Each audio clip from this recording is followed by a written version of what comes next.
지난 시간에 저희들은 이제 사계라고 하는 지수화풍 사계, 이게 이제 우리들의 몸을 이루고 있는 요소들인데, 이런 것들을 통해서 우리가 이제 느끼는 즐거움이 있고, 또 이러한 즐거움들이 결국 우리에게 재난으로 다가온다는 것을 알아차려서 바르게 알고 살아가야 되겠다, 이런 취지의 법문들이 있었습니다. 오늘 우리가 공부할 부분은 무시일의 쌍유단인데,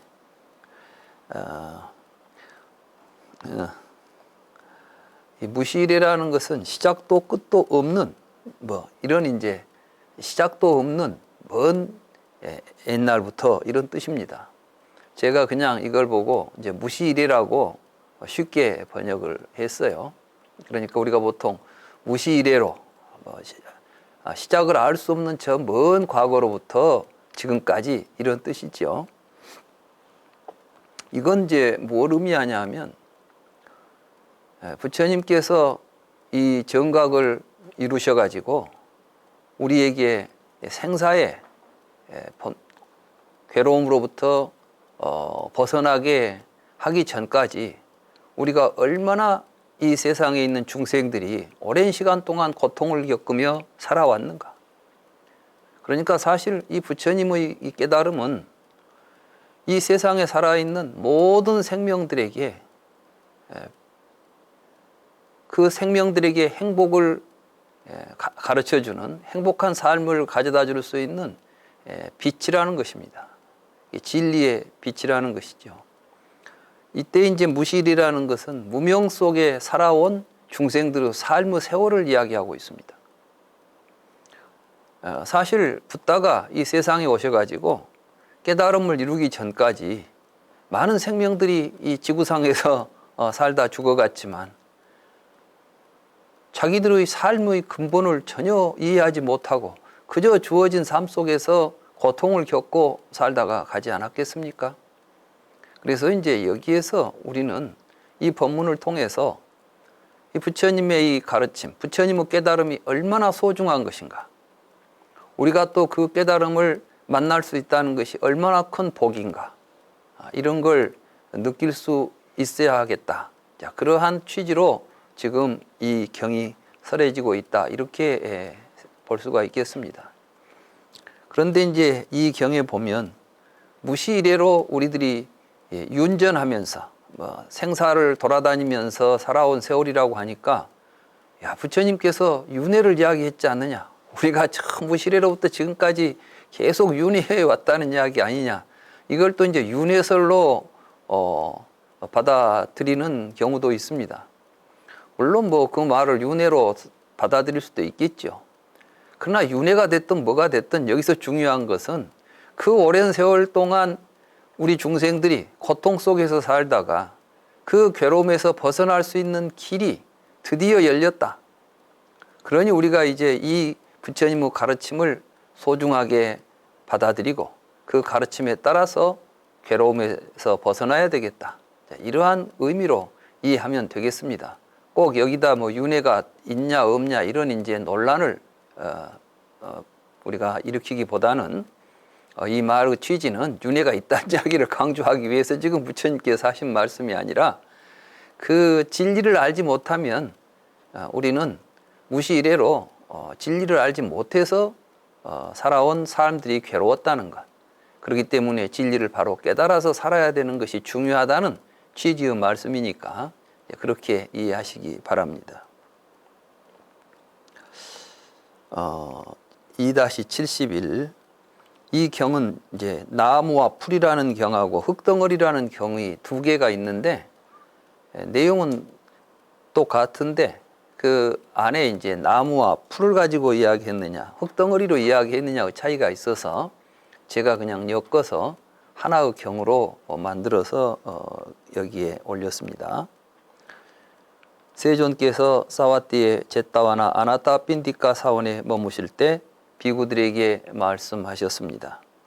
비구들이여, 무명에 뒤덮이고 가래에 속박된 중생들이 흘러다니고 돌아다닌 시초를 알 수 없는 유전의 시작은 알 수가 없다고. 그러니까 시초를 헤아릴 수 없다는 것이 이제 무시이래지요. 우리가 그 언제부터 시작했는지도 알 수 없는 시간에서부터 지금까지 우리 중생들은 무명 속에서, 그러니까 이제 무명에 뒤덮여 있기 때문에 가래에 속박이 되는 것입니다. 무명에 뒤덮인 것과 가래에 속박되는 것이 서로 따로따로 있는 게 아니라 우리가 모르니까 가래에 속박을 당한다는 거예요. 그래서 이제 무명으로부터 생로병사가 연기하는 12연기를 이렇게 압축해 놓은 것입니다. 무명을 연하여 행이 있고 식명생 육입 촉수 예가 있죠.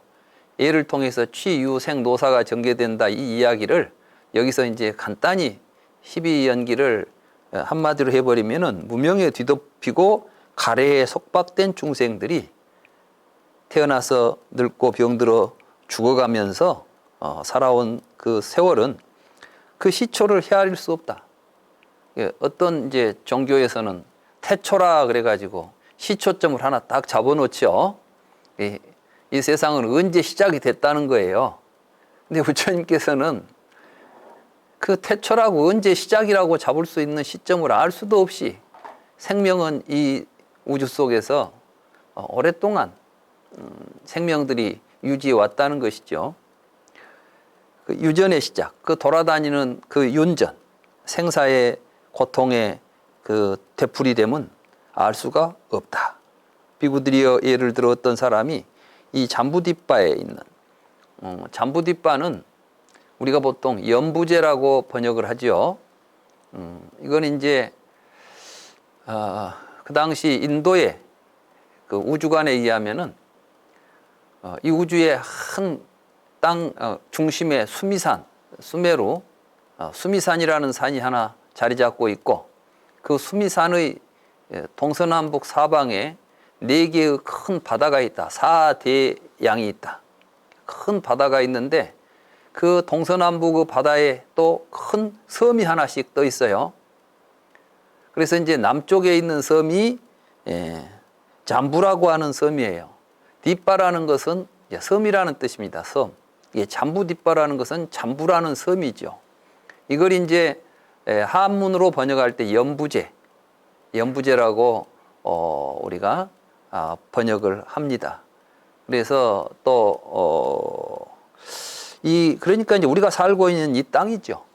이제 북쪽에는 북쪽에도 있고 동쪽, 서쪽, 남쪽, 북쪽에 다 섬이 하나씩 있는데, 내가 알기로 이제 북쪽에 있는 걸 구로주라든가, 그렇게 이제 그 이름이 다 있어요. 근데 여기서 이제 잠부라고 하는 것은 남쪽에 있는 것. 그러니까 아마 인도에서 보면 히말라야를 중심으로 해서 이제 이 인도 모양이, 인도가 이렇게 밑으로 삼각형으로 되어 있죠. 그래서 이 연부제는 이제 잠부주는 잠부 뒷바는 모양이 삼각형으로 되어 있어요. 그러니까 아마 자기들이 딱 살고 있는 지형을 어느 정도 인식을 했던 것 같아요. 그래서 거기에 있는, 그러니까 이제 쉽게 말하면 인도적인 이제 입장에서 본다면 현재 우리 인간들이 살고 있는 세상이죠. 이 세상에 그 있는 풀과 나무 잎사귀를 잘라가지고 한 곳에 모아놓고, 이 세상에 있는 모든 풀과 나무를 싹 잘라다가 한 곳에 모아놓고 손가락 4마디 크기로 잘게 만들어가지고, 그러니까 이제 손가락 4마디라는 것은 우리가 보통 손으로 뭘 집으려고 할 때 너무 작으면 안 집히겠죠. 너무 크면 또 수 계산하기가 힘드니까 딱딱 하나씩 집어서 이제 하나, 둘 이렇게 셈을 하기 위해서 이제 크기로 잘라 놓으면 손가락 4마디 크기가 된다는 것입니다. 이것은 나의 어머니, 이것은 나의 어머니의 어머니, 이렇게 이제 하면서 하나씩 제거하는 거예요. 그러니까 내 전생에 이제 내 어머니, 그 다음에 내 어머니를 낳아준 어머니, 그 어머니를 낳아준 어머니, 그러면 그게 뭐냐면 이제 계속해서 과거로 소급해서 우리의 현재 나의 존재의 시원을 찾아가 보는 거죠. 여기는 좀 재밌죠.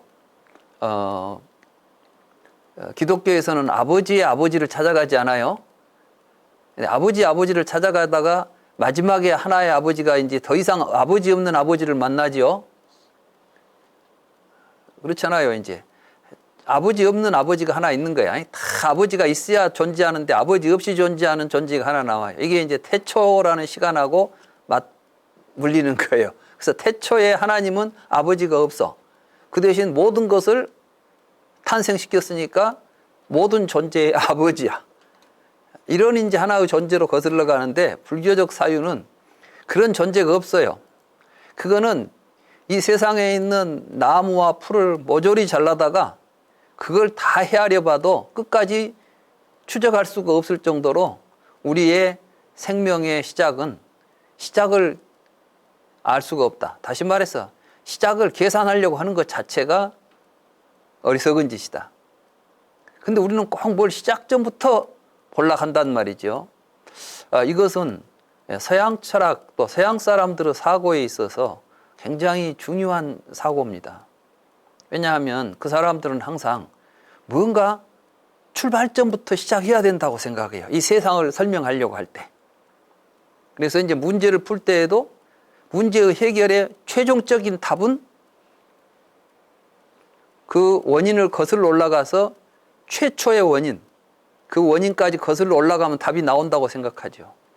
아마 그러한 그 사고방식은 그들의 종교 사상과도 무관하지 않을 것이다. 이런 생각도 들고, 어떤 사람들은 그게 이제 유목민하고 그 농경민들하고 사이의 사고방식이라고 그래요. 이 동양 사람들은 이 지난 과거를 이야기할 때 어느 시점을 별로 중요시 않지 않는다는 거예요. 이쪽이 이제 농경문화는. 왜냐하면 농경문화 속에서는 세월이 항상 돌고 있어요. 봄이 가면 여름 오고 여름 가면 가을 오고 가을 가면 겨울 오는데 또다시 봄이 와. 그러니까 이제 이 사고 자체가 계속 순환하고 있기 때문에 원형적인 사고 속에서는 시작점이 없어요. 여러분들 동그라미 그려놓고 어디서 시작이고 어디서 끝나냐 하면은 시작점과 끝점이 항상 만나고 있죠. 가다 보면 시작점으로 와서 보면 끝점이에요, 그 점이. 그러니까 시작과 끝이 구분할 필요가 없는 거예요, 사고를. 근데 이제 이 유목민들은 계속 이제 이 길을 가면서 하루 시작해서 끝까지 이렇게 쭉 직선적인 운동을 한다는 거예요. 그러면 이제 시작이 있고 끝이 있고 이런 식으로 이제 사고를 하다 보니까, 그래서 이제 성경에도 보면은 계속 올라가다가 최초의 존재로부터 세상은 출발한다 이런 생각을 하는 거예요. 그 사고는 이제 원자론적인 과학적인 사고에 있어서도 모든 존재를 계속해서 쪼개가면은 하나에 도달한다. 이걸 보고 이제 환원론이라고 그래요.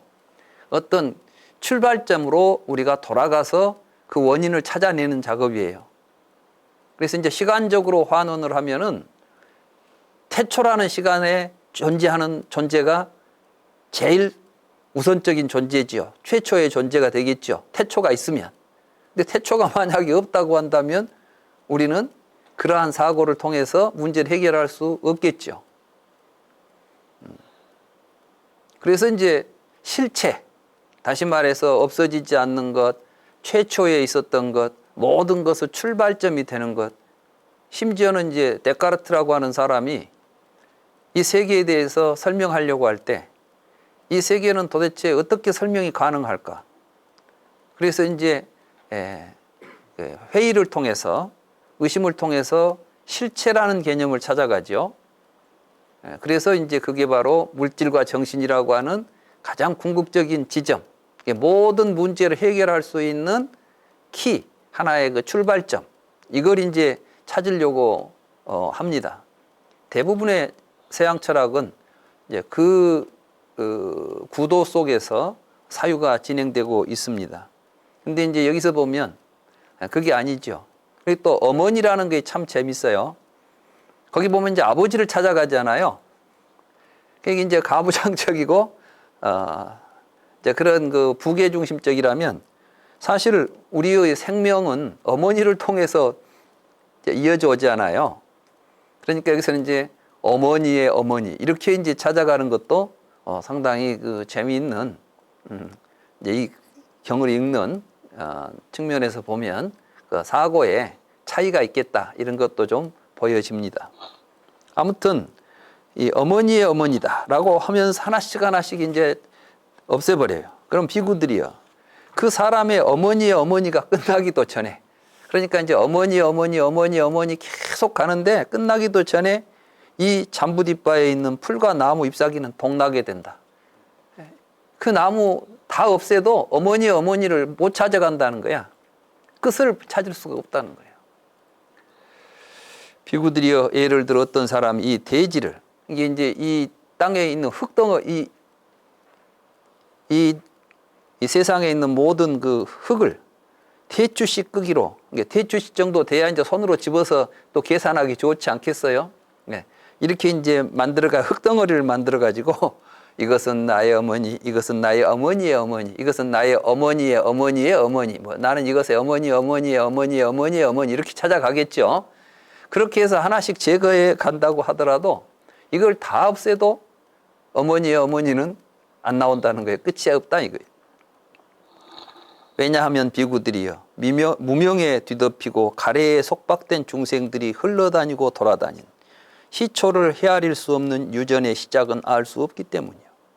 비구들이여, 이렇게 오랜 세월 동안 그대들은 괴로움을 겪고 고난을 겪고 파멸을 겪었으며 무덤은 늘어났다오. 이때 이제 파멸을 겪었다는 것은 죽었다는 것이죠. 그래서 죽으면 전부 이제 무덤을 만들었겠죠. 비구들이여, 이런 정도이니, 그러니까 뭐 이렇게 어머니를 찾아가고 해도 끝이 없을 정도로 많은 세월 동안 죽고 했었으니 마땅히 일체의 유의를 조작하는 행위들에 대하여 실증을 내고 탐욕을 버리고 해탈해야 한다오. 사실 이 부분이 굉장히 중요합니다.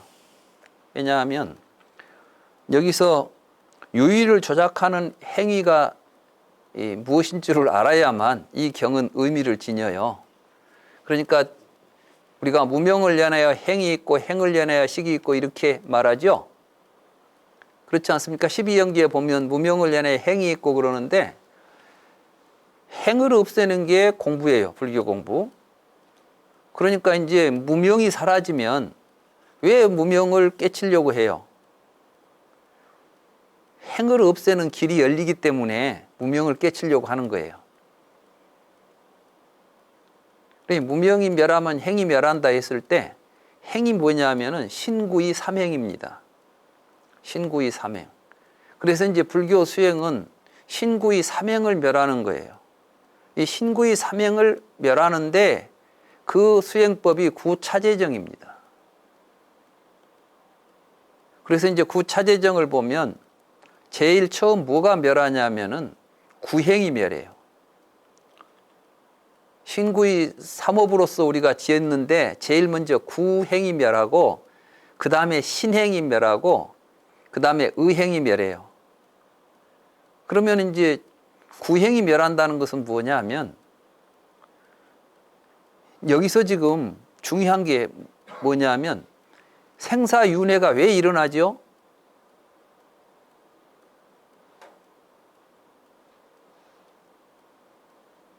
왜 일어나요? 내가 있으니까 일어나는 거 아니에요, 내가.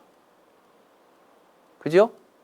나의 존재가 있으니까 내가 태어나서 죽는 거예요. 이게 중생들이 나를 딱 놔두니까 이제 나의 어머니를 찾아가는 거 아니에요. 내 어머니, 또 내 어머니의 어머니. 이건 전부 이제 개인화된 자기 존재예요. 우리는 전부 그 나를 가지고 내가 태어나서 늙고 병들어 죽는다는 생각을 가지고 살아온 삶이, 중생들의 그러한 삶이 그 과거로 거슬러 올라가 보면 무시이래로 그렇게 살아왔다는 거예요. 모든 중생들이. 그런데 부처님이 깨달은 건 뭐예요? 나라고 할 만한 것이 없다는 것이죠. 나라고 할 만한 것이 없는데 내가 있다는 생각을 만들면서 살아온 거예요. 무지하기 때문에 살아오는 걸 보고 행이라고 그래요. 그러니까 이제 삼행이 멸한다는 것은 구행을 통해서 만들어진 나라는 망상을 없애는 것이고, 이 몸을 통해서 형성된 나라는 망상을 없애는 것이고, 우리의 생각을 통해서 만들어진 망상을 없애는 작업을 수행이라고 말하는 거예요. 그러니까 신구의 삼행을 멸하고 구차재정을 닦는다 할 때, 구차재정 이야기를 하면 사람들은 모두 선정을 해가지고 점점 더 깊이마 선정이 들어가는 단계가 9단계가 있는가, 이제 이런 생각을 해요. 그런데 그 분명하게 우리가 수행하는 목적을 알아야 됩니다. 우리가 수행을 하는 목적은 태어나서 늙고 병들어 죽는다는 생각에 사로잡혀가지고 끊임없이 우리는 삶 속에서 고통을 겪고 있다는 거예요. 그 고통의 핵심에 나라는 놈이 있다는 거예요.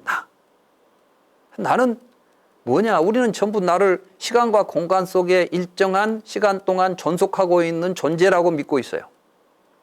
최소한 태어나서 죽을 때까지 나는 누가 뭐라해도 있다고 말하죠.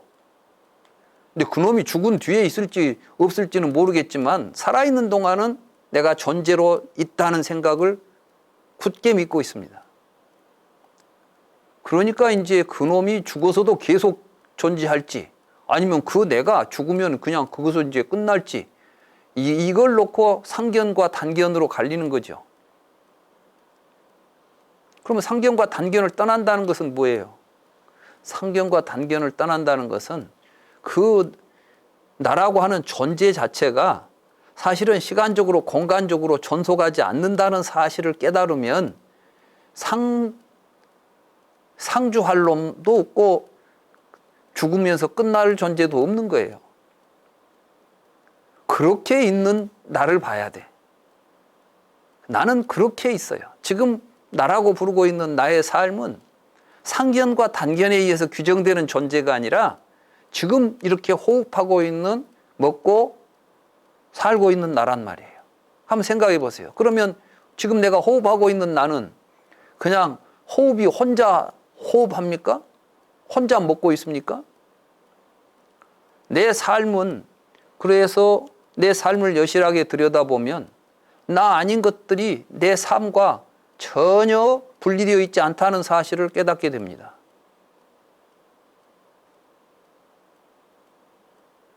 여러분들이 이제 바깥에 모든 걸 딱 모든 존재와 단절하고 내 존재만 한번 지금부터 유지시키겠다 해가지고 숨도 쉬지 말고 먹지도 말고 마시지도 말고 한번 앉아 있어 봅시다. 얼마나 버티는가. 학자들이, 의사들이 3분 버틴대요. 사람이 숨을 3분 동안 안 쉬면 죽는답니다.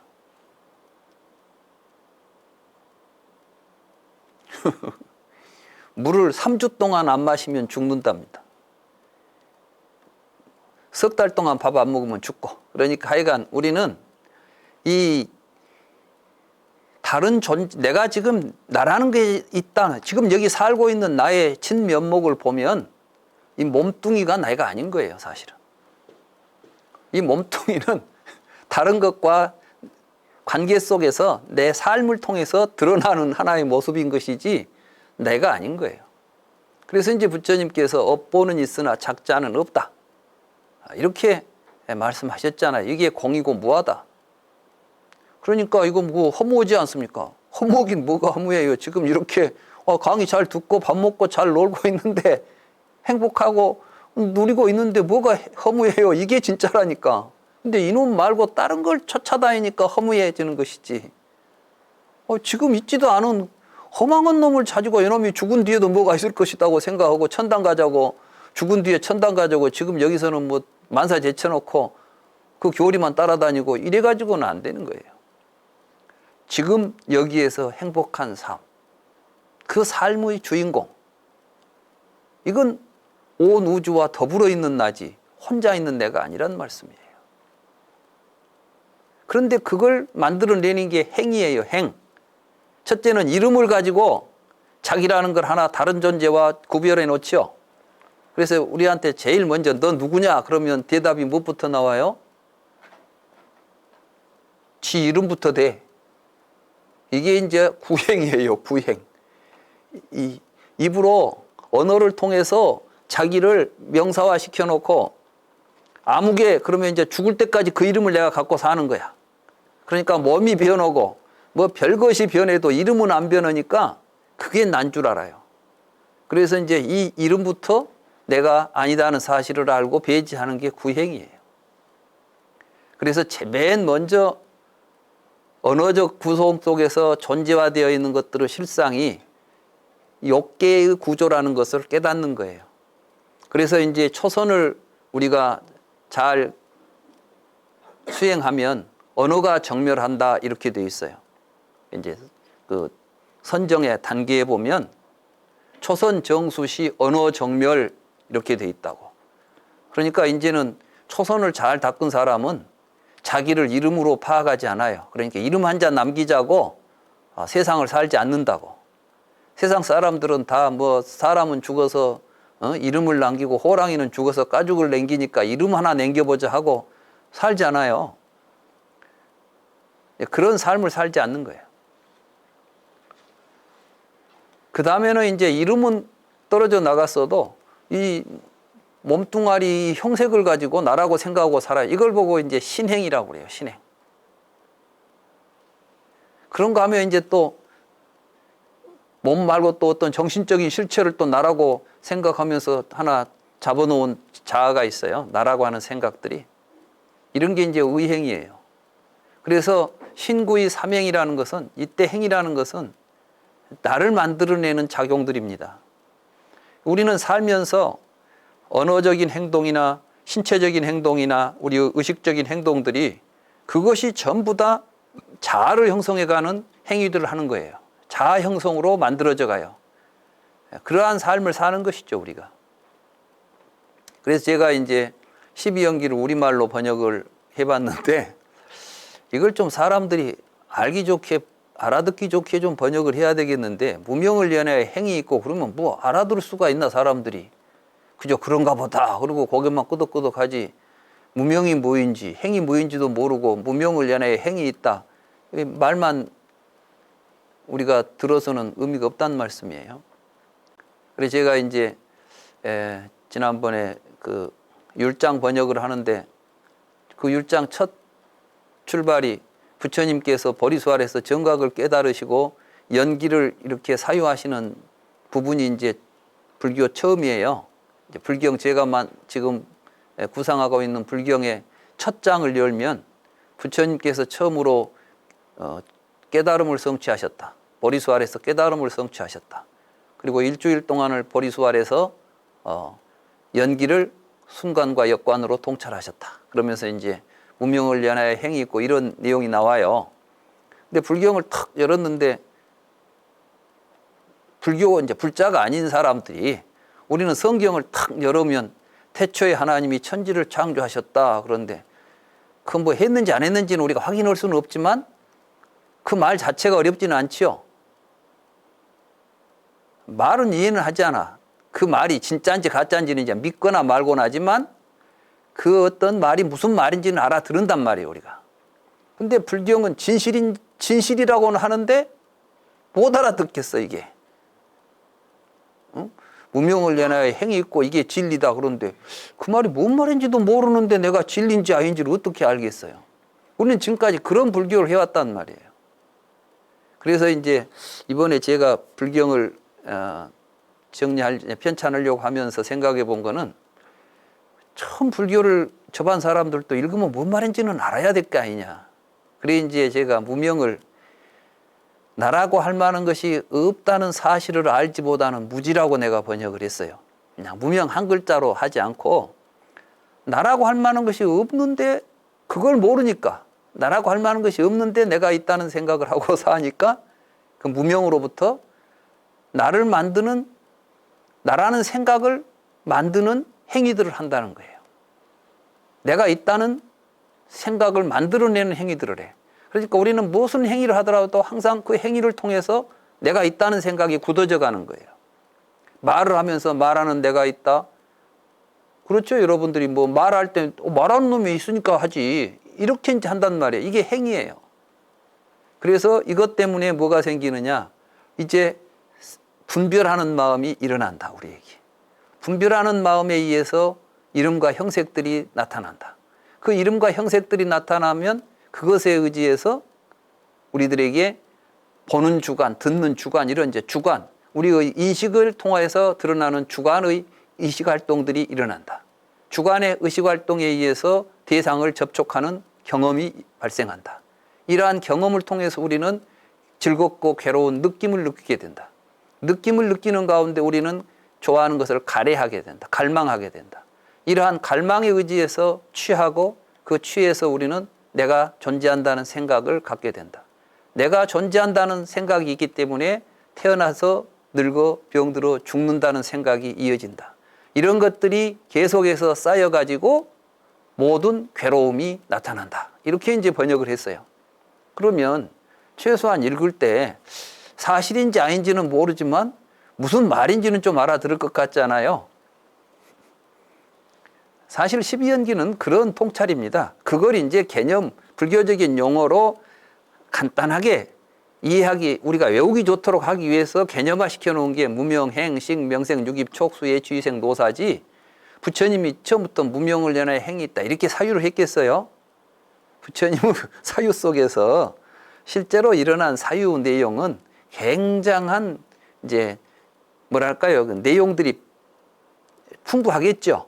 근데 그걸 이제 간단하게 개념으로 정리해서 12개의 개념으로 풀어놓은 게 12연기인데 계속 그 12연기 개념만 의미도 모르고 되뇌어서는 안 되겠다 싶어서 이제 그렇게 연기를 제가 한글로 번역했고, 아마 여러분들께서 우리 홈페이지 열어보시면 한글 12연기라고 해가지고 글자가 뜰 거예요. 쭉 올라오는 거 있죠? 그게 제가 이제 불경에 번역한 12연기입니다. 그래서 앞으로 이제 우리 불경 속에서는 12연기가 그런 식으로 아마 이제 번역이 될 것입니다. 그래서 여기는 이제 유의를 조작하는 행위를 실증내라고 이 말이 뭐냐면은 이제는 뭘 할 때마다 나라는 생각을 일으켜서 행동하지 말라는 거예요. 우리는 뭔 일을 할 때마다 내가 너한테 해준다 뭐 그리고 주관과 객관이 분리해놓고 뭔 일을 하잖아요. 그래서 이제 무주상 보시하라. 이게 다 무의행이에요. 무주상 보시라는 게 바로 이런 거예요. 행을 이제 멸하고 사는 것이죠. 나라는 생각 일으키지 않고 행동하는 거예요. 그래서 이런 것들에 대해서 실증을 내고 또 자아에 대한 어떤 탐욕을 버리고, 근데 이런 자아의식들이 계속해서 쌓여지는 게 뭐냐면 우리들의 탐욕 때문에 그래요. 욕심 때문에. 어떤 쾌락을 추구하는 갈망 때문에 계속해서 자기라는 것이 이제 안 없어지고 자기라고 하는 의식들이 계속해서 우리의 삶 속에서 고차가 되는 것이죠. 그래서 이것을 버리고 해탈하는 것. 이게 이제 불교 공부입니다. 그러니까 여기서 꼭 윤회 이야기를 강조하려고 한 게 아니죠. 여기서 이제 결론이 중요하잖아요. 뭐 하자고요? 나라는 생각 없애고 살려고 하자. 나라는 생각 가지고 사니까 그 많은 세월 동안 고통 속에서 내가 생사를 겪었는데 알고 보면 있지도 않은 생사를 겪어왔지 않느냐. 이런 이야기가 이 경의 구조라고 보시면 되겠습니다. 다음 경들은 그 안에 나오는 비유만 좀 틀리지 내용은 다 똑같습니다. 그러니까 간단하게 읽어가면서 경을 좀 빨리 읽도록 하겠습니다. 2-72 눈물입니다. 세존께서 비구들에게 말씀하셨습니다. 비구들이여, 무명에 뒤덮이고 가래에 속박된 중생들이 흘러다니고 돌아다닌 시초를 헤아릴 수 없는 유전의 시작은 알 수 없다오. 비구들이여, 그대들은 어떻게 생각하는가? 그대들이 오랜 세월 동안 흘러다니고 돌아다니면서 싫어하는 것과 만나고 좋아하는 것과 헤어짐으로 인해서 울고 통곡하며 흘린 눈물을 모아놓은 것과 사대양의 바닷물 가운데 어떤 것이 더 많다고 생각하는가? 그러니까 이제 여기서 사대양이라는 것은 동서남북 사해예요. 그러니까 온 세상에 있는 바닷물하고 우리 중생들이 흘린 눈물하고 뭐가 더 많겠냐? 이 묻는 거예요. 세존이시여, 우리가 세종께서 가르치신 가르침을 이해한 바로는 우리가 오랜 세월 동안 흘러다니고 돌아다니면서 싫어하는 것과 만나고 좋아하는 것과 헤어짐으로 인해서 울고 통곡하며 흘린 눈물을 모아놓은 것이 더 많습니다. 결코 사대양의 바닷물이 더 많지 않습니다. 그러니까 이제 또 똑같은 취지로, 그러니까 나라는 존재를 만들어 놓으면 그 나라는 존재 때문에 좋아하는 것도 생기고 싫어하는 것도 생기고 눈물도 생기고, 이 사대양의 바닷물보다도 많은 세월을 눈물을 흘리고 살았으면서도 아직도 나라는 생각 가지고 살고 싶냐 이거예요. 그러니 이제 나라는 생각 버리고 살려는 올바른 진정한 행복을 찾아서 살아가야 되지 않겠냐 하는 취지로 이 경이 또 설해지고 있는 것입니다. 2-73 저지라는 경입니다. 세종께서 비구들에게 말씀하셨습니다. 비구들이여, 무명에 뒤덮이고 가래에 속박된 중생들이 흘러다니고 돌아다닌 시초를 헤아릴 수 없는 유전의 시작은 알 수 없다오. 비구들이여, 그대들은 어떻게 생각하는가? 그대들이 오랜 세월 동안 흘러다니고 돌아다니면서 마신 어머니의 젖과 사대양의 바닷물 가운데 어떤 것이 더 많다고 생각하는가? 세존이시여, 우리가 세종께서 가르치신 가르침을 이해한 바로는 우리가 오랜 세월 동안 흘러다니고 돌아다니면서 마신 어머니의 젖이 더 많습니다. 결코 사대양의 바닷물이 더 많지 않습니다. 그러니까 우리가 나라는 생각을 가지고 어머니한테서 얻어먹은 젖이 이 세상의 바닷물보다 더 많은 젖을 먹으면서 지금까지 나라는 생각 가지고 살아오면서 겪은 고통들, 이 고통으로부터 이제 벗어날 때가 되지 않았느냐? 내가 그 길을 깨달아서 가르쳐 주지 않느냐? 바로 무명을 통해서 우리는 나라는 헛된 생각을 만들어 가지고 그런 삶을 살지 않았더냐, 이런 이제 이야기. 그래서 행을 멸하는 행에 대해서 실증내고 탐욕을 버리고 해탈을 해야 하겠다, 이제 이런 생각을 하라고 하신 말씀이죠. 산과 겨자입니다. 세종께서 제딴 아나다 빈디가 사원에 머무실 때 어떤 비구가 세존을 찾아와서 물었습니다. 세존이시여, 겁은 얼마나 깁니까? 우리가 보통 이제 겁이라는 세월이 있죠. 겁나게, 겁나다. 사실 우리나라의 겁나다는 말도 이 겁에서 나왔다고 그래요. 겁. 그러니까 이제 비구여, 겁은 몇 년이다, 몇백 년이다, 몇천 년이다, 몇십만 년이다라고 이렇게 헤아릴 수 있는 것이 아니라 없이 길다오. 세존이시여, 그렇다면 비유는 할 수 있습니까? 그러니까 이제 구체적으로 숫자로 헤아릴 수 없다면 좀 비유는 가능합니까? 그러니까 세종께서 할 수 있다오 비구여 라고 말씀하신 후에 다음과 같이 말씀하셨습니다. 비구여, 예를 들어 가로와 세로와 높이가 각각 한 요자나, 요자나라는 것은 14km입니다. 14km.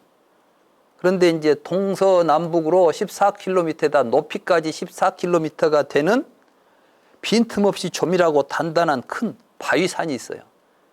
히말라야는 그게 1km, 아니요, 8km 되죠? 예, 히말라야보다 약 1배 반이 높은, 그러니까 2배 가까이, 히말라야 2배 높은 산에 그게 또 동서남북으로 사방이 또 그 정도 되는 큰 바위가 하나 있는데, 그것도 속이 안 비고 꽉 차가지고 아주 단단한 바위예요.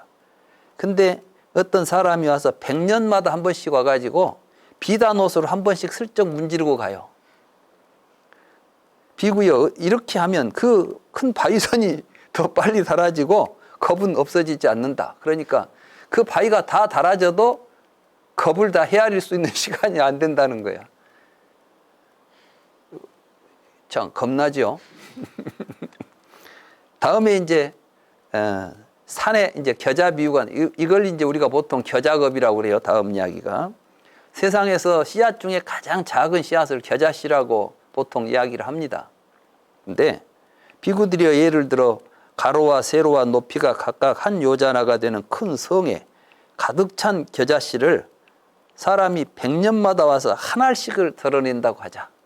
그러니까 아까 이제 그 바위산만큼이나 큰데 이제 이거는 바위가 아니라 성이에요. 성. 큰 성에다가 겨자씨를 가득 채워놨는데 100년에 하나씩 덜어내면 그 겨자씨가 다 달아져도 한 컵을 다 헤아릴 수가 없다는 거예요.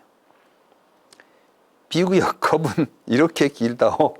비구역, 그런데 이렇게 긴 컵을 그대는 수컵, 수백 컵, 수천 컵, 수십만 컵 동안 흘러다니고 돌아다녔다오. 그러니까 이제 우리가 얼마나 우리 중생들이 지금까지 이 중생들이 살아오면서 나라는 생각을 가지고 살면서 겪었던 고통들. 그러니까 이제 모든 생명들이 생명을 다른 생명과 구별하고 한 생명, 한 마음으로 이제 살지 못하고 서로 이렇게 다투면서 살아온 세월. 이것이 이렇게 오래 지속되어 왔었다.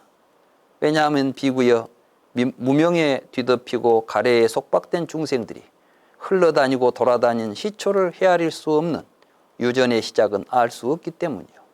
비구들이여 이렇게 오랜 세월 동안 중생들은 괴로움을 겪고 고난을 겪고 파멸을 겪었으며 무덤은 늘어났다오. 비구여 이런 정도이니 마땅히 일체의 유의를 조작하는 행위들에 대하여 실증내고 탐욕을 버리고 해탈해야 한다오.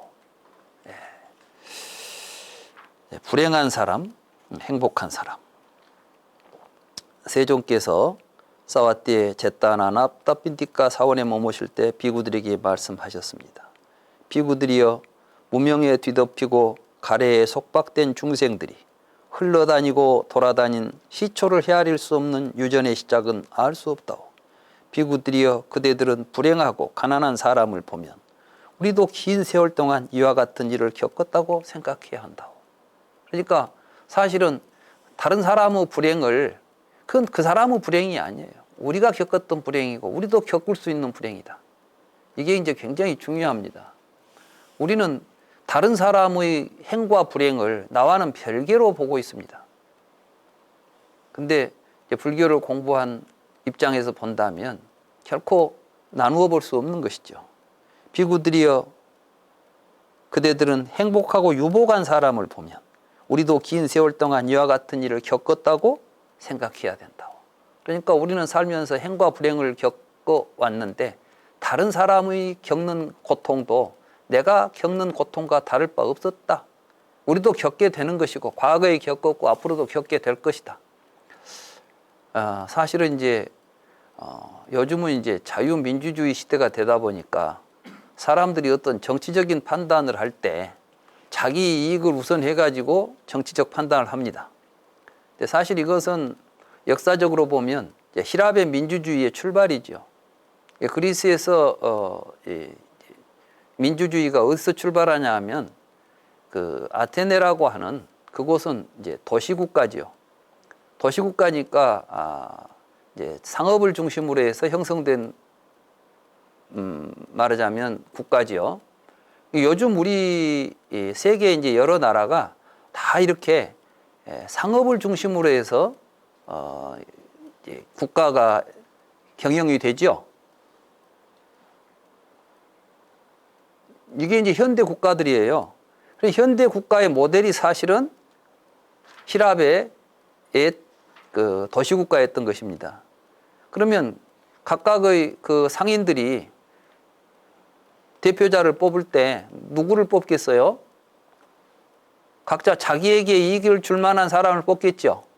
내가 지금 무슨 사업을 하는데 이번에 정치가가 나와가지고 이번에 난 농산물을 좀 비싸게 좀 내가 가격을 책정하겠다는 정책을 내세우면 농사 짓는 사람들이 거리 갈 거 아니요. 공산품을 만든 사람, 공산품 우월 정책을 쓰면 공산품을 만드는 사람한테 표가 갈 거 아니에요. 이렇게 해서 다수의 의견을 모아가지고 이게 각각 개인들의 이익을 중심으로 해서 정치를 이제 해야 된다고 생각했던 거. 그러니까 서양의 민주주의는 어떤 철학이 없어요. 공자는 무슨 정치를 할 때 민심이 천심이다. 이게 사람들의 마음을 살펴서 정치를 해야 된다 하면서 이제 어떤 철학을 만들어요. 그러니까 동양에서의 정치 사상은 철학을 가지고 하지요. 그러니까 성리학이라는 철학을 가지고 하고 또 삼국시대 때는 불교라는 철학을 가지고 정치를 했던 거예요. 근데 서양의 정치는 철학이 없는 정치예요. 뭐만 있느냐 하면 이해관계만 있는 정치죠. 그래서 정의 개념도 서로 시장에서 물건을 사고 팔 때 나온 개념이 정의 개념의 출발이에요. 그러니까 이 정의의 여신이 들고 있는 물건을 보면 칼하고 저울을 들고 있어요. 저울이 어디서 쓰는 거예요, 이게? 시장에서 쓰는 거라고. 시장에서는 내가 500원어치 샀는데 300원어치밖에 안 줬어. 그러면 저울을 잘못 쓴 거야. 그러면 이제 칼을 가지고 벌을 주는 거예요. 이게 히랍의 정의라는 개념이었고 정치 개념이에요. 그게 지금 세계를 좌지우지하는 가장 중요한 철학이 되어 있는 게 이 철학이. 그러니 이게 개인주의에 의해서 만들어진 각각 그 개개인의 이익을 우선하는 생각들이 모여가지고 만들어진 사상이고 이제 정치 체제인 것인데, 부처님의 입장에서 본다면 이게 중생들의 중생 노름이라. 이것 때문에 뭐가 벌어지느냐? 피눈물이 쏟아지고 그래서 바닷물보다 많은 우리는 피눈물을 흘렸고 이렇게 살아온 거예요. 이걸 지금 부처님께서는 이제 끝내야 된다는 거예요. 이렇게 살면 안 된다는 거예요. 그러니까 어찌 보면 이제 우리 불교는 현대 사회에서 아마 굉장히 급진적인 사상입니다. 알고 보면. 지금 우리가 가지고 있는 생각 자체가 얼마나 이걸 무지라고 생각하고 이걸 타파하자 해버리니까 이건 보수일 수가 없는 거야, 이거는. 이건 그야말로 급진 중에서도 가장 근본을 뜯어 고쳐야 된다고 생각하는 거니까 엄청난 진보인 거죠. 이 불교는 이렇게 진보적인 생각을 가지고 있습니다. 그래서 결국은 뭐냐면은 너나 없는 세상. 나라는 생각을 버리고 함께 살아야 한다는 세상. 우리는 본래 한 몸이었다는 세상. 이런 이제 이게 불교의 핵심 가르침 아니겠습니까? 그래서 이제 이런 맥락을 가지고 우리가 한번 이 불교를 잘 이해하고, 근데 이제 세상은 그럴 수밖에 없는 게 많은 사람들이 어떤 생각을 하느냐가 이 세상을 결정해요. 어떤 정치가가 결정하지 못합니다. 그렇기 때문에 이제 불교적인 생각을 우리가 가지고 가는 거죠. 불교는 굉장히 혁명적입니다. 그런데 불교 혁명은 물리적인 혁명을 하지 않아요. 우리는 붓다나라 지게바론문 할 때 다른 사람은 폭력을 행할지라도 우리는 폭력을 행하지 않겠다라고 말했죠. 그러니까 불교가 혁명을 일으킨다고 해서 칼 들고 총 들고 혁명하지 않습니다. 부처님이 일으킨 혁명은 마음의 혁명이에요. 생각을 바꾸라는 거예요. 어리석은 생각만 버리면 혁명은 끝나요. 그 뭐 칼 들고 총 들고 할 필요가 없어. 우리의 생각이 밝아지면 세상은 밝아지게 돼 있다는 거예요. 그러니 얼마나 또 쉬운 혁명이에요. 손잡고 웃으면서 할 수 있는 이거는 또 혁명이에요. 서로 적대하고 싸우지 않은 것이에요. 불교의 혁명은 싸워서 이루어지는 게 아니라 바른 법을 사람들에게 전하고 그 사람들이 스스로 깨달아서 이루어지는 거예요. 그래서 부처님께서는 깨닫게 하기 위해서 부처님은 맨발로 평생을 돌아다니면서 뭘 했죠? 중생들을 깨닫게 한 거예요. 깨닫게. 그래서 온 세상 사람들이 깨달으면 세상은 불국토가 되는 것입니다. 불국토 만들기 위해서 새로 만들 거 하나도 없어요. 마음만 어두운 마음에서 밝아지면 끝나는 겁니다. 사실 우리 붓다나라가 하는 불사도 그런 겁니다. 그러니까 이 붓다나라는 뭐 그렇게 큰 자본이 들지도 않아요. 요즘 보니까 이제 인터넷도 좋고 그래가지고 사람들한테 이렇게 전할 수 있는 좋은 기회가 있는데 뭐가 힘듭니까? 저는 이제 우리 붓다나라는 엄청난 큰 힘을 갖게 될 것입니다. 그렇다고 해서 붓다나라가 뭐 큰 돈을 모을 수는 없을 거예요. 왜냐하면 이게 돈으로 되는 불사가 아니에요. 우리가 하고자 하는 불사는. 우리가 하고자 하는 불사는 바로 우리들은 마음을 밝히는 불사인데 그 작업은 지금도 하고 있고 지금 우리가 해놓은 이런 여러 가지 부처님의 가르침들을 사람들한테 전해주기만 하면 되는 거야, 그냥. 그 사람들이 이제 이걸 듣고 깨닫기만 하면 되는 거예요. 그러면 붓다나라 불사는 완성이 됩니다.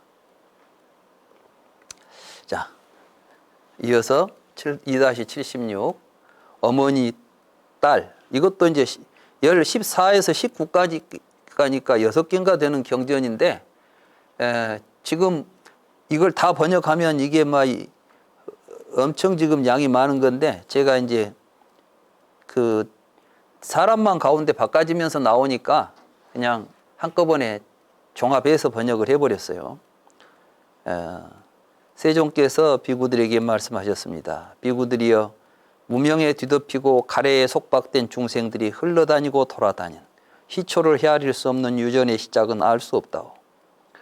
비구들이여, 중생들이 긴 세월 동안 과거의 어머니가 아닌 사람, 아버지가 아닌 사람, 형제가 아닌 사람, 자매가 아닌 사람, 아들이 아닌 사람, 딸이 아닌 사람을 만나기는 쉽지 않다오. 왜냐하면 비구들이여, 무명에 뒤덮이고 가래에 속박된 중생들이 흘러다니고 돌아다닌 시초를 알 수 없는 유전의 시작은 알 수 없기 때문이라고. 그러니까 사실 우리 주변에 우리가 오랜 세월 함께 살면서 가까운 일가 친척들, 가족이 아닌 사람이 없다는 거야. 그러니까 이제 그런 눈으로 세상을 봐야 되겠죠. 아무튼 우리들은 전부 이렇게 서로 얽혀서 함께 살아온 사람들입니다. 그런데 그 삶 속에서 이 진실을 보지 못하고 나다 너다 서로 이제 다투고 분별해가지고 고통을 겪고 살아온 세월, 이게 아까 지금까지 이야기한 것과 마찬가지로 헤아릴 수 없이 많은 무수한 세월을 이렇게 살았으니, 자, 비구들이 이렇게 오랜 세월 동안 그대들은 괴로움을 겪고 고난을 겪고 파멸을 겪었으며 무덤은 늘어났다오. 이게 이제 생로병사의 괴로움을 겪었다는 말을 이렇게 지금 표현한 거예요. 비구들이여, 이런 정도니 마땅히 일체의 유의를 조작하는 행위들에 대하여 실증내고 탐욕을 버리고 해탈해야 한다고. 예. 유의를 버리고 유의를 조작하는 행위들을 이제 버리고 해탈하는 공부, 이게 이제 불교 수행입니다. 불교 수행이라는 거 뭐 다른 게 아니에요. 이걸 알고 수행을 해야 돼. 근데 느닷없이 막 성불 하자 뭐 하자 해가지고 뭐 깨닫자 하는데, 참 뭘 깨닫게요 하니까 전에 누가 또 뭘 깨닫게 하니까 깨달아야 알지, 그걸 뭐 지금 물어보냐, 이렇게 또 대답하는 사람이 있어요. 그럼 내가 뭘 깨달을지도 모르고 깨달았겠다고 앉아있는 것이 어디 갈지도 모르면서 간다고 걸어가는 사람이나 똑같은 이야기들이라. 우리는 이제 내가 왜 불교 공부를 해야 하는가, 내가 왜 무슨 깨달음을 성취해야 하는가 하는 것이 여기 이제 구체적으로 부처님은 말씀하시지 않습니까? 우리가 이제 이렇게 공부를 해야 하겠습니다. 요즘은 제가 이제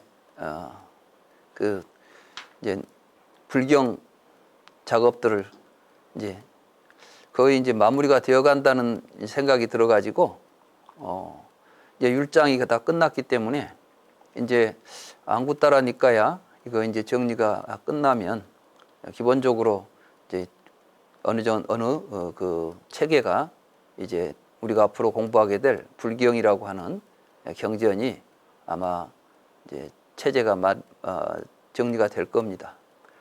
그걸 이제 또 우리가 몇 년 동안 잘 다듬어 가지고 정말 이 세상의 부처님의 말씀이 제대로 세상 사람들에게 전해지도록 만들어내야 하겠습니다.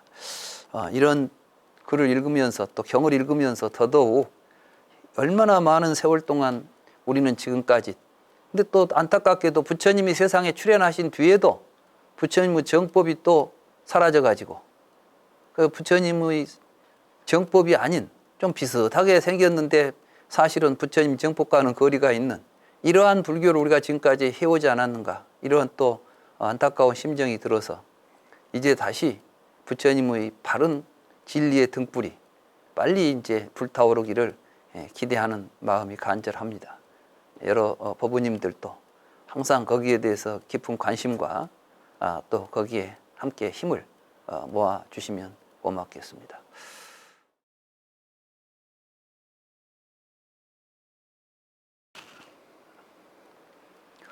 네, 잘들 쉬셨습니까?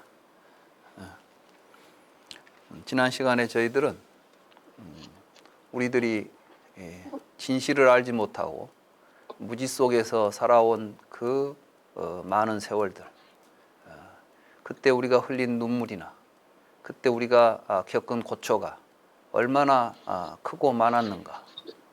이제 부처님이 깨달은 이 바른 가르침에 의지해서 허망된 헛된 자아를 만들어가는 이러한 삶을 싫어하고 진실한 삶으로 우리의 삶을 행복하게 만드는 길로 가야 되겠다. 이런 취지의 부처님의 말씀을 우리가 들어봤습니다. 이번 시간에는 제16장 까사빠 쌍유따를 제16 쌍유따 까사빠 쌍유따를 살펴보겠습니다. 까사빠는 바로 부처님께서 두타 제일 가장 모범적인 수행자라고 찬탄하시고 부처님이 열반하신 뒤에는 수장이 돼가지고 부처님의 가르침을 엮어서 후대에 부처님 불경을 후대에 전해준 아주 훌륭한 수행자입니다. 이분의 이 삶을 이제 부처님께서는 출가 수행자의 모범으로 항상 까사빠를 칭찬하셨습니다. 그래서 이제 이 까사빠 쌍유따에는 가섭이라고 우리가 알고 있죠. 가섭존자. 이 가섭존자의 그 인품, 또 그분의 수행, 마음가짐 이런 게 잘 드러나 있어서 이제 그걸 한번 살펴보는 시간을 갖도록 하겠습니다. 2-77 지족, 만족을 아는 것이죠. 세종께서 비구들에게 말씀하셨습니다.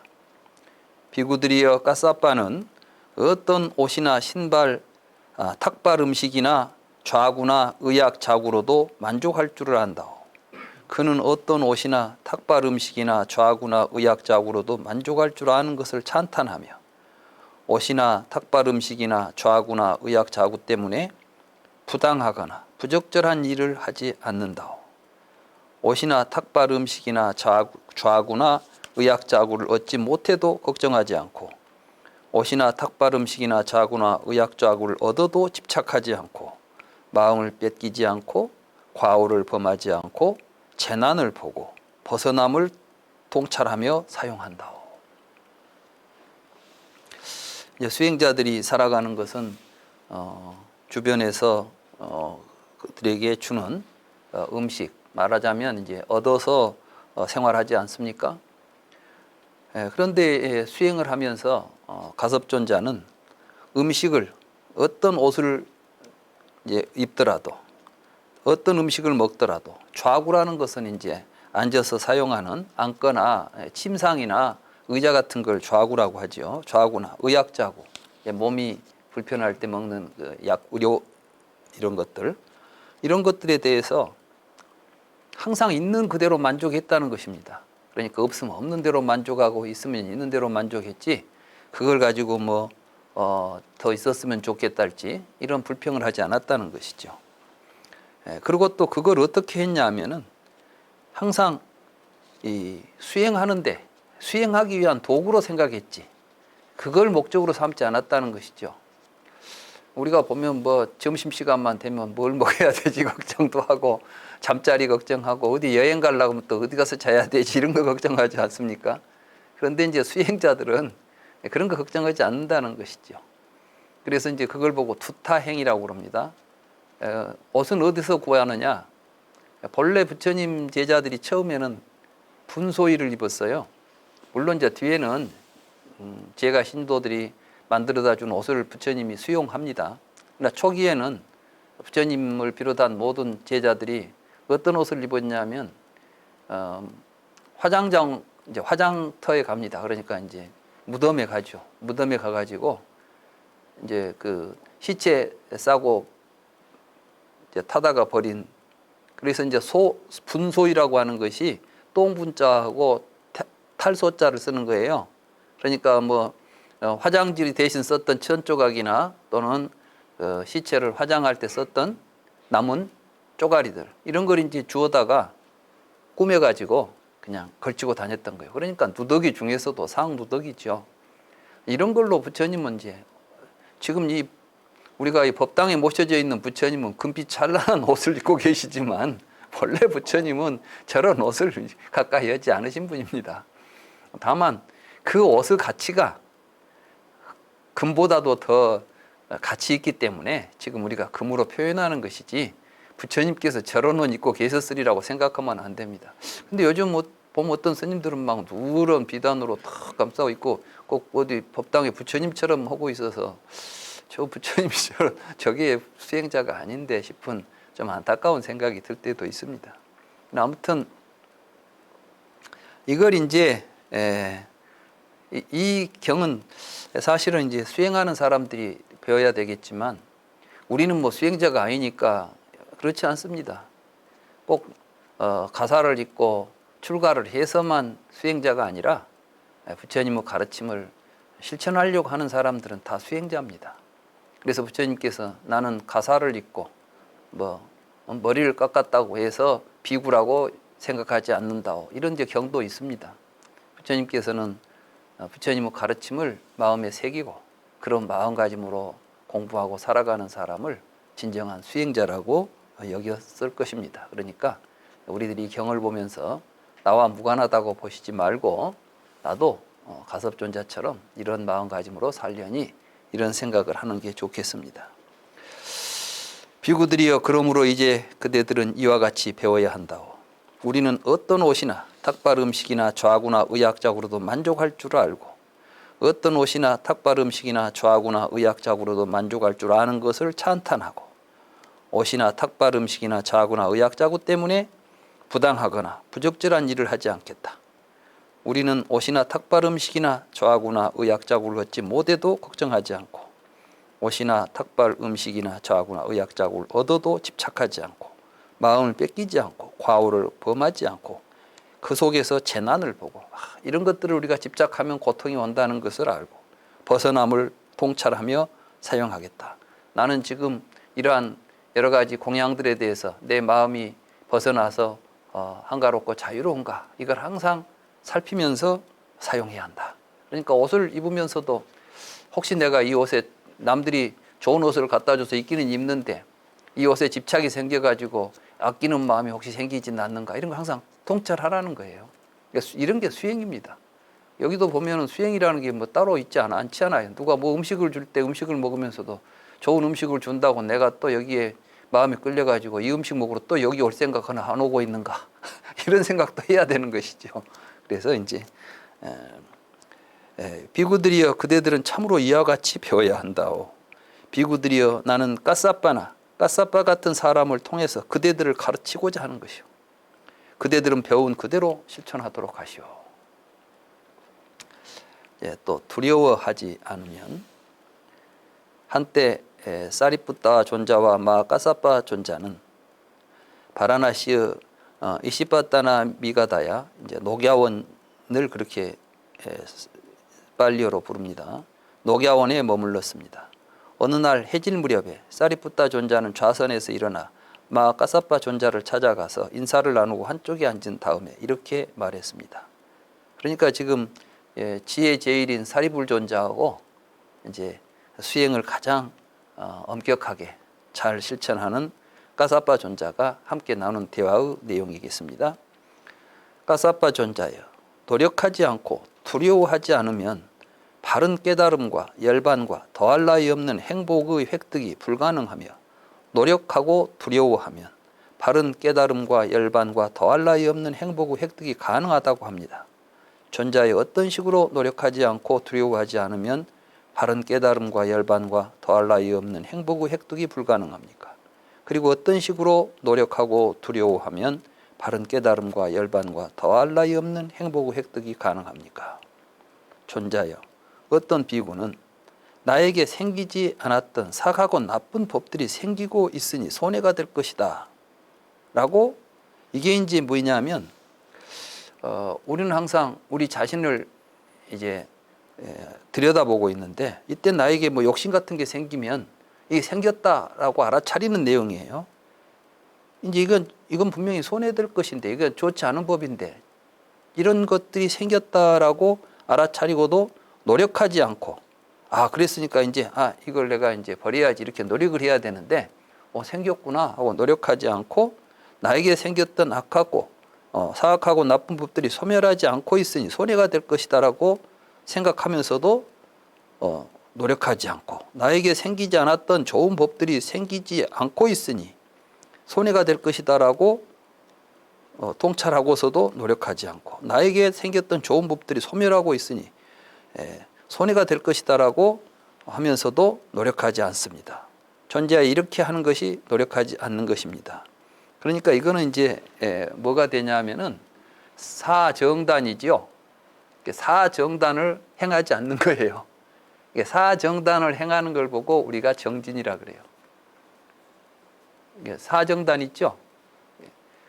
정진한다는 것은 무엇이냐면은 지금 나에게 나쁜 법이 생겼다는 것을 알고 끊고, 멸하지 않은 것은 멸하고 생기지 않은 법은 안 생기게 하고, 선법은 생기게 하고, 또 이미 생긴 선법은 늘리고, 이런 식으로 계속해서 노력을 해야 되는 것이죠.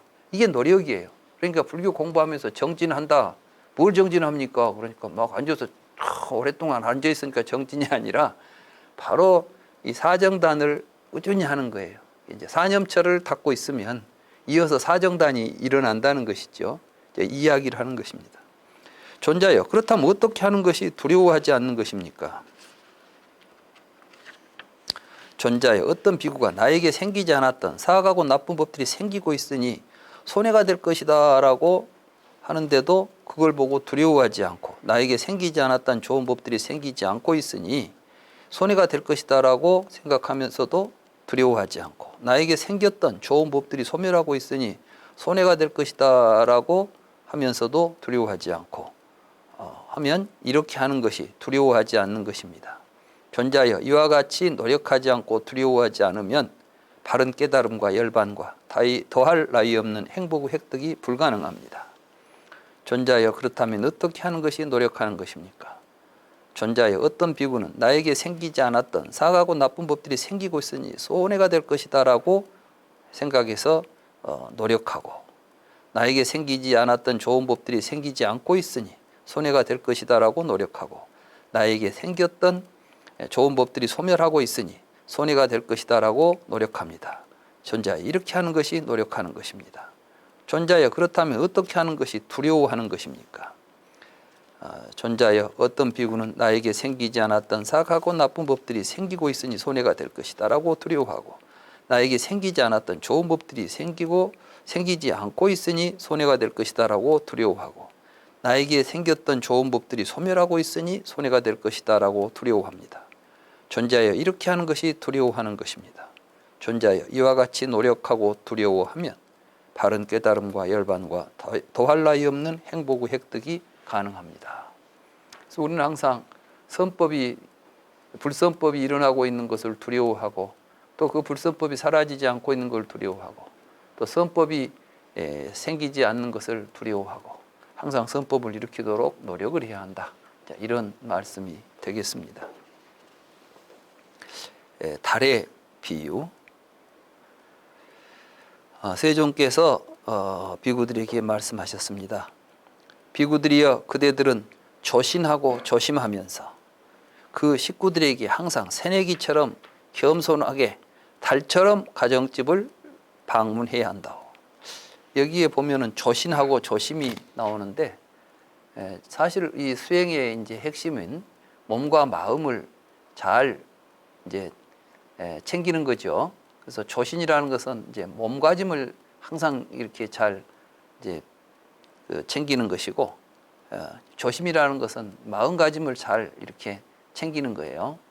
그래서 그 식구들에게라는 거, 이게 이제 뭐냐면은, 이게 탁발하러 갈 때 어떤 가정집에 다른 집에 탁발하러 가거나, 또는 그 집에서 식사 초대를 하게 되면 이제 가지 않습니까? 가정집을 방문할 때, 그 집에 갈 때 항상 어떤 마음가짐을 가야 되냐면은 새내기처럼 겸손하게, 보면 막 스님 초청했습니다. 그러니까 막 마치 그 집에 가서 자기 집인 안방 것처럼 가서 막 이거 해라 저거 해라 하고 막 가서 이렇게 하지 말라는 거예요.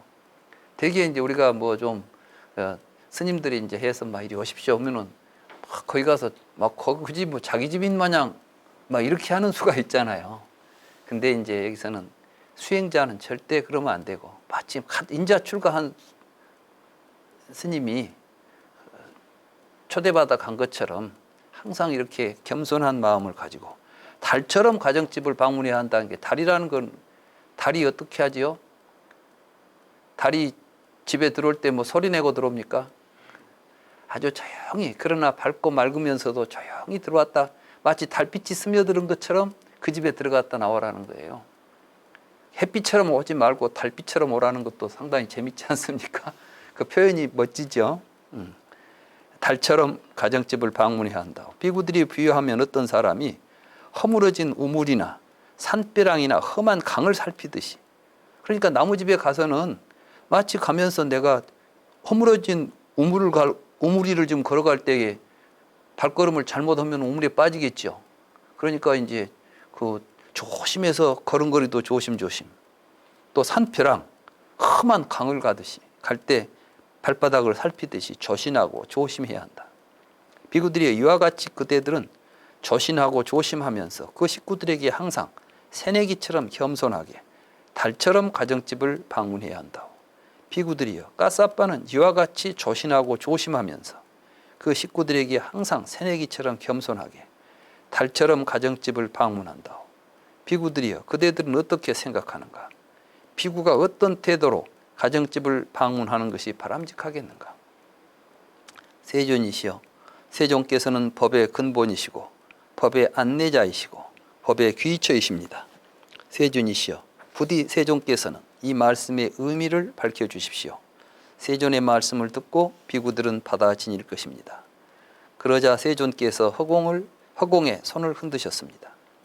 비구들이 비유하면 허공에 이 손이 들러붙지 않고 붙잡히지 않고 묶이지 않듯이 비구들이여, 이와 같이 비구는 어떤 가정집을 방문하더라도 얻고 싶으면 얻고 공덕을 원하면 공덕을 지으시오라고 생각하면서 가정집에 마음이 들러붙지 않고 붙잡히지 않고 묶이지 않아야 한다오.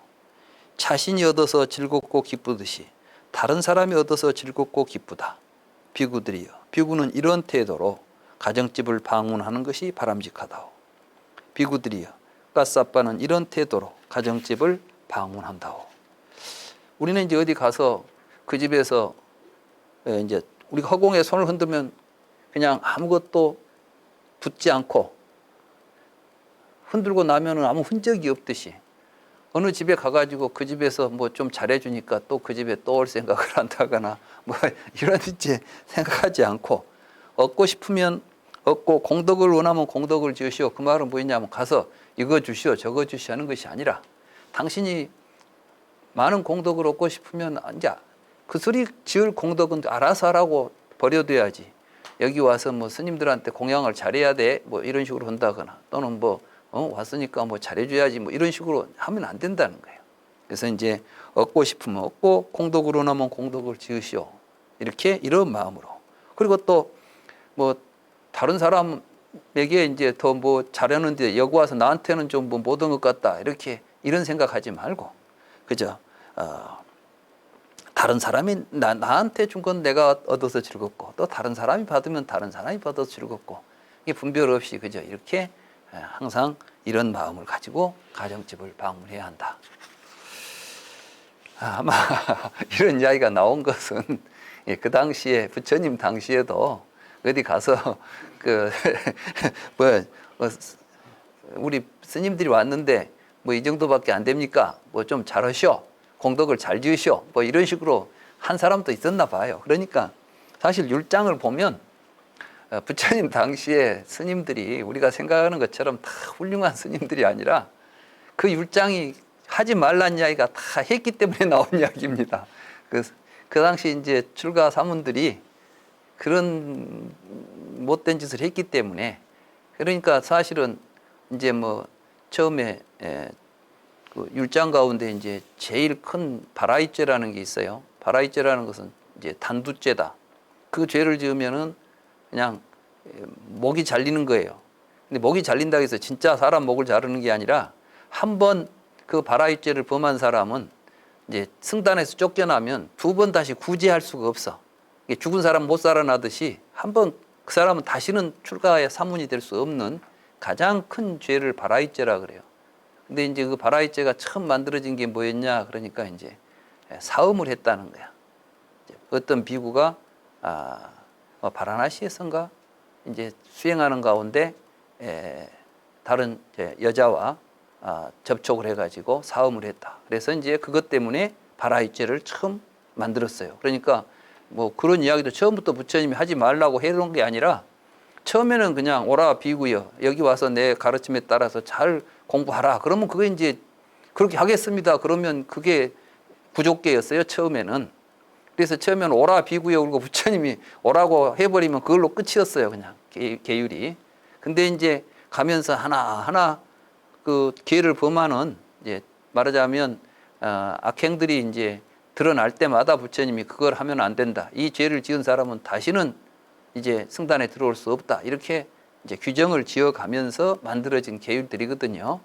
이제 여기서 보더라도 그러니까 가사파를 좀 본받으라고 부처님이 아주 간곡하게 비구들한테 지금 말씀하신 것은 이 말씀을 하신 까닭이 느닷없이 가사파 본받으라 했겠어요. 아마 이제 부처님께서 요즘 우리 출가 굉장히 많이 했으니까요. 그 당시에 벌써 뭐 수천 명이 이제 뭐 부처님 제자로서 돌아다니는데 별의별 이제 여러 가지 형태들이 나왔겠죠. 그래서 이렇게 말씀하셨을 것입니다.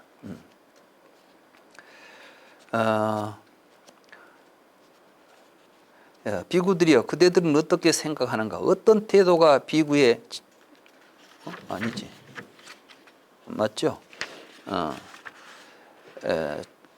청정하지 못한 설법이고 어떤 태도가 비구의 청정한 설법인가?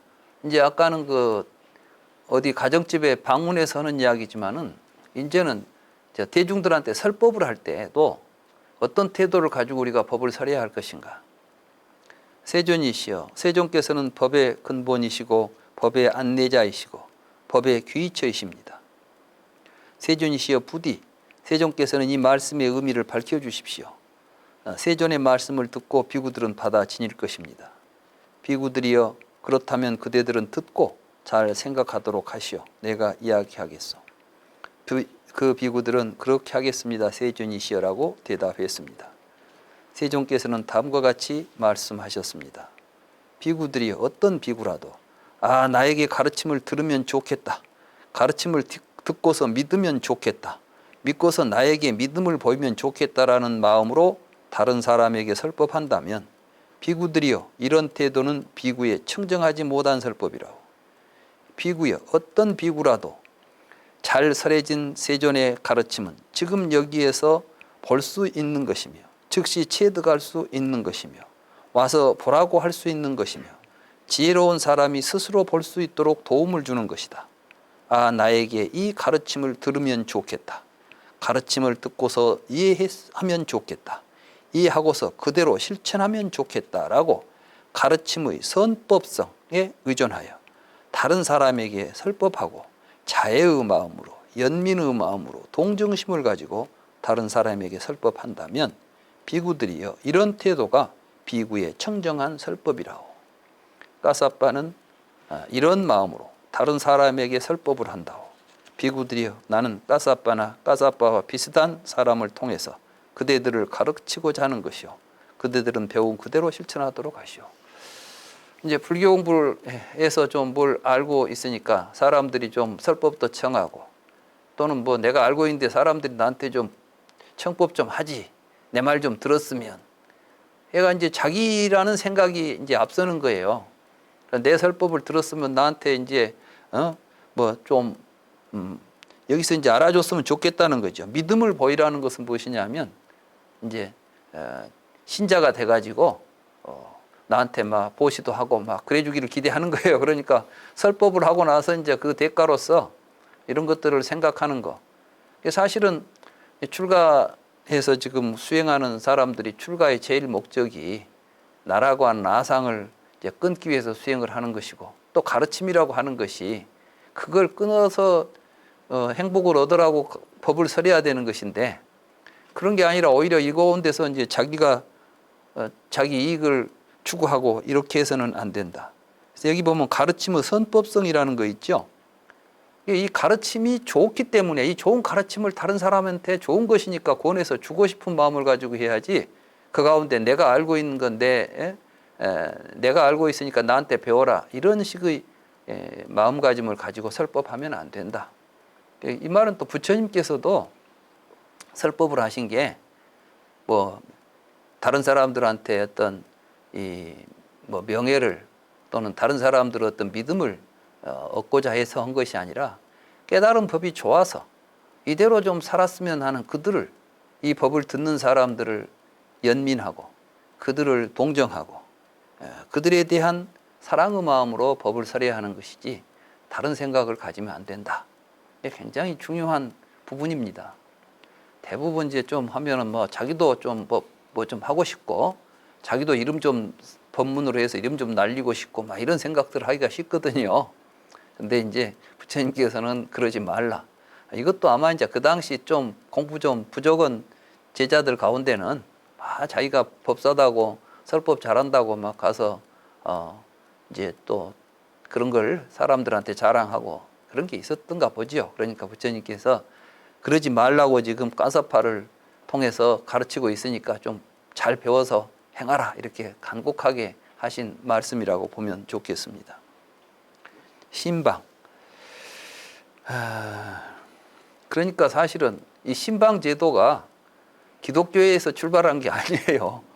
부처님 당시부터 이 신방, 말하자면 가정집에 방문해서 그 가정집에 법문도 설하고 축원도 하고 이랬던 게 우리 불교계의 오랜 관습입니다. 앞으로 우리도 이런 걸 좀 다시 되살려야 되겠어요. 그래서 이제 좋은 훌륭한 법사님들을 집으로 모셔가지고 식구들이 같이 법을 듣는 기회를 만들기도 하고, 그래야 이제 가족들도 좀 듣지요. 말하자면 집에 왔는데 애들도 저 이번에 좀 스님 오셨고 법사님 오셨으니까 우리 모시고 같이 인사라도 좀 하자, 이렇게 해가지고 이제 하다 보면은 또 훨씬 더 쉽게 가족들 전체가 다 부처님 법하고 인연을 맺게 되지 않겠습니까? 근데 우리 불교 공부한 사람들은 혼자만 해, 혼자만. 그래가지고 혼자만 또 집에 앉아서 그것도. 그래가지고 뭐 남이야 뭐 하든 말든 그냥 자기만 하고 앉아있는 거야. 그렇게 하면은 그 본래 부처님 법에 그렇게 한 게 아니잖아. 여기서 보면 이제 신방도 있잖아요. 나도 좀 신방을 다녀볼까 어떨까. 아무튼 이 신방이 중요하긴 한가 봅니다. 여기 있습니다. 비구들이여 그대들은 어떻게 생각하는가? 비구가 어떤 태도로 가정집을 방문하는 것이 바람직하고 어떤 태도로 가정집을 방문하는 것이 바람직하지 않다고 생각하는가? 세존이시여, 세존께서는 법의 근본이시고 법의 안내자이시고 법의 귀처이십니다. 세존이시여, 부디 세존께서는 이 말씀의 의미를 밝혀주십시오. 세존의 말씀을 듣고 비구들은 받아 지닐 것입니다. 비구들이여, 그렇다면 그대들은 잘 듣고 생각하도록 하시오. 내가 이야기하겠소. 비구들은 그렇게 하겠습니다. 세존이시여라고 대답했습니다. 세존께서는 다음과 같이 말씀하셨습니다. 비구들이여, 어떤 비구라 할지라도 그들은 나에게 보시해야 한다. 보시하지 않으면 안 된다. 그들은 나에게 많은 보시를 해야 한다. 적어서는 안 된다. 그대들은 나에게 훌륭한 보시를 해야 한다. 보잘것없이 해서는 안 된다.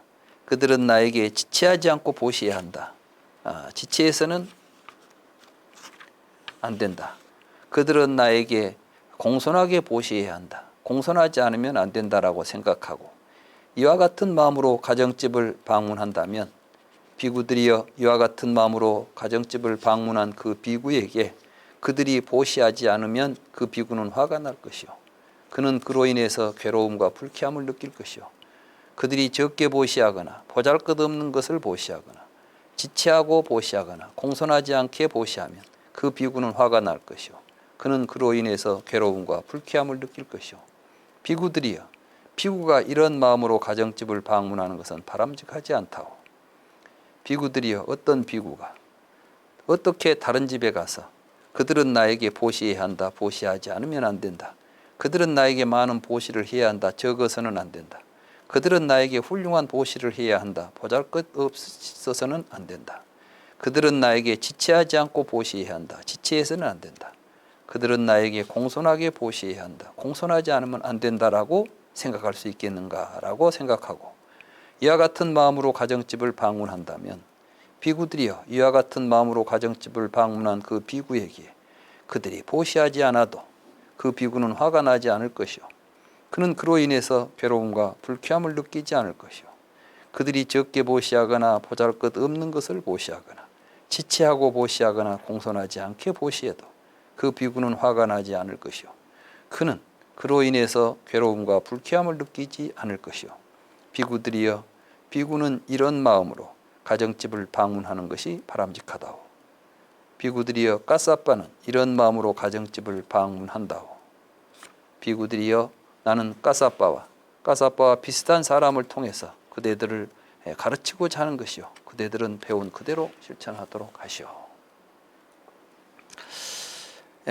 대개 이제 신방을 하면 또 거기서 스님에게 또 감사합니다 하고 또 이제 뭔가 보시를 하겠죠. 근데 여기서 이제 그 대가를 바란다거나 이래서는 안 된다. 항상 말하자면 그 집에 간 것은 그 집 사람들을 위해서 갔지 그 집에 가서 뭐 얻으러 간 것 아니지 않느냐. 이제 수행자가 다른 집에 신방하는 것은 그 사람들에게 부처님 법을 전하고 그 사람들을 이익되고 복되게 하기 위해서 가는 것인데 거기에서 어떤 대가를 바라는 마음을 일으키는 것은 온당치 않다 하는 말씀이 되겠습니다. 연로한 세종께서 라자가의 웰루아나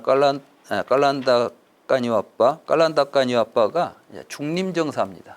이제 우리가 보통 한문에는 중림정사라고 알려진 것인데 여기에 머무실 때 마하카사파 존자가 세존을 찾아와서 예배하고 한쪽에 앉았습니다. 한쪽에 앉은 마하카사파 존자에게 세존께서 말씀하셨습니다. 까사빠여 그대는 거친 삼배옷, 분소이, 버려진 옷들을 중시하여 애착하기에는 연로합니다. 나이가 많다 그 말이죠. 까사빠여 그러므로 그대는 이제 거사들이 주는 옷을 입고 초대에 응하면서 내 곁에서 머무는 것이 어떠한가요? 이게 이제 말년의 일입니다. 그러니까 사실은 까사빠 존자는 부처님 가까이에서 모시지 않았어요. 근데 이제 부처님 가까이 있으면 아무래도 부처님한테 뭔가 많이 막 보시가 들어오니까 그 부처님 옆에만 있어도 뭔가 생활이 좀 풍족하겠죠. 근데 이 까사빠 존자는 부처님과는 멀리 떨어져서 외딴 곳을 돌아다니면서 이제 포교에 힘을 썼던 거예요. 그러니까 부처님 열반하셨을 당시에도 일주일이나 뒤에 도착을 합니다. 부처님 열반한 소식을 듣고 부랴부랴 걸어와서 이제 부처님 열반에 그 다비식에 참석하지요. 그래서 많은 일화들이 생기죠. 가섭이 오기 전에 화장을 하려고 불을 붙였는데 불이 붙질 않아요. 그래가지고 이제 가섭존자가 오니까 비로소 뭐 불이 붙었다. 뭐 이런 일화도 남을 정도로 이렇게 이제 그건 뭘 의미하냐면은 그 당시 이제 까사빠 존자는 부처님 옆에서 부처님에게 오는 여러 그런 보시들을 이제 그 누리기 향유하기보다는 부처님보다 나이가 더 많으신 분이거든요. 가섭존자가. 그럼에도 불구하고 걸식을 하면서 이렇게 두타행을 버리지 않았던 것이죠. 그러니 이제 부처님께서 이제 만년에 저 노인이 저렇게 나이가 가지고 하니까 좀 나이가 들면 아무래도 좀 편해지고 싶거든요. 뭐 그 좀 나이가 들어본 사람들은 알겠죠. 젊었을 때는 그냥 대충 견딜 수가 있는데 이제 몸이 불편해지기 시작하면 좀 더 까탈이 부려집니다. 근데 이제 이 부처님께서 까사빠 존자가 이제 벌써 부처님이 여든일 때니까 그래서 이제 이렇게 좀 좀 더 편하게 좀 내 옆에서 나랑 같이 좀 편하게 지냅시다 이렇게 말씀하신 거죠. 그러니까 세존이시여 저는 오랜 세월을 숲에서 살면서 숲에서 생활을 찬탄했고 탁발 음식을 먹으면서 탁발 음식을 찬탄했고 분소일을 입으면서 분소일을 찬탄했고 세 벌의 옷을 지니면서 세 벌의 옷을 찬탄했고 적은 욕심으로 생활하면서 적은 욕심을 찬탄했고 만족할 줄 알고 살면서 만족할 줄 아는 것을 찬탄했고 한적한 곳에 지내면서 한적한 곳에 지내는 것을 찬탄했고 번거로운 교류를 하지 않으면서 번거로운 교류를 하지 않는 것을 찬탄했고 열심히 정진하면서 열심히 정진하는 것을 찬탄했습니다. 가사아빠여 그대는 도대체 어떤 이익이 있음을 보았기에 오랜 세월을 그렇게 살았나요? 다른 사람이 볼 때는 이거 행복한 삶이 아니죠. 이제 보통 이렇게 살면 뒤에 이제 우리는 보통 수행하고 나서 뒤에 뭔 공덕이 하나 생기기를 기대하지 않습니까? 이게 이제 고행이죠. 고생 끝에 낙이 온다고 고진감래라고 이렇게 하면 뭐가 오겠지.